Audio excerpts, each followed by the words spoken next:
So if you're anything like me, then you are always going to auto stores every time your check engine light comes on. I drive a 20-year-old Jeep Grand Cherokee, so I'm always there, goddammit. But I can save you some time, because maybe your car don't start. Mine doesn't always do that.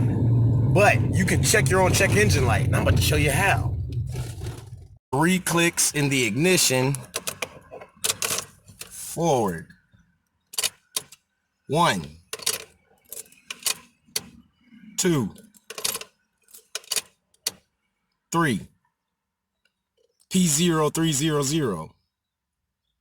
P0301. P0302.